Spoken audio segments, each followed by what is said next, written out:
सभी भक्तों को जय श्री राम। मैं विपिन शास्त्री गुरु विपिन शास्त्री चैनल के माध्यम से आप सभी भक्तों के बीच माघ महात्म्य व्रत कथा लेकर उपस्थित हो रहा हूँ। तीसरा अध्याय। कथा श्रवण करने से पहले हम अपने गुरु महाराज इष्ट देव का ध्यान करते हैं। मंगलम भगवान विष्णु मंगलम गरुड़ध्वज मंगलम पुंडरीकाक्षां मंगलाय तनो हरि। राजा ने कहा, हे ब्राह्मण, भृगु ऋषि ने मणि पर्वत पर विद्याधरों को क्या उपदेश दिया था, उन सबको जानने की मेरी बड़ी इच्छा है, सो कृपा कर मुझे सुनाएं। वशिष्ठ जी बोले, हे राजन, एक समय 12 वर्ष तक वर्षा न होने से वह सूखा के कारण प्रजा त्राहि त्राहि करने लगे। तप और वेद पाठ भी रुक गए। पृथ्वी पर फल फूल अन्न और जल का पूरी तरह अभाव हो गया। तब भृगु, जो अपने आश्रम को त्याग कर अपने शिष्यों के साथ हिमालय पर्वत पर चले गए। वहाँ कैलाश पर्वत के पश्चिम की ओर मणि पर्वत के नीचे के भाग में स्फटिक शिलाएं हैं। मध्य की शिलाएं नीलकंठ पक्षी के समान हैं। अपनी एक ऐश्वर्य के कारण यह शुक्ल नीलकंठ की भांति शोभायमान था। उसके नीचे स्वर्ग मेखला थी। इस छवि के कारण वह पीतांबरधारी कृष्ण की तरह शोभित होता था।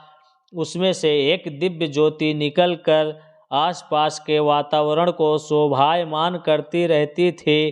पर्वत की कंदराओं से किन्नरियां तान उड़ाती घूमती रहती थीं। सूर्य की किरणें पड़ने पर पर्वत की शिलाओं से इंद्रधनुष के रंग की किरणें दिखाई देती थी। इस मनोहर छवि वाले पर्वत के निचले भाग में विद्याधर अपनी पत्नियों के साथ मृदु घास पर विहार करते थे। पर्वत पर बनी रमणीक गुफाओं में संसार का त्याग कर आए हुए महात्मा दिन रात तपस्या करते थे। उस पर्वत की कंदराओं में बैठकर महात्मा रुद्राक्ष की माला हाथ में लिए महादेव जी का भजन करते थे। चारों ओर का वातावरण सुंदर एवं शांत था। झरनों से गिरने वाला जल कल कल शब्द करके बहता रहता था। उस पर्वत की कंदरा में हाथी अपने बच्चों के साथ दिखाई देते थे। प्रत्येक पशु पक्षी मानो हर बोलियां बोलते थे।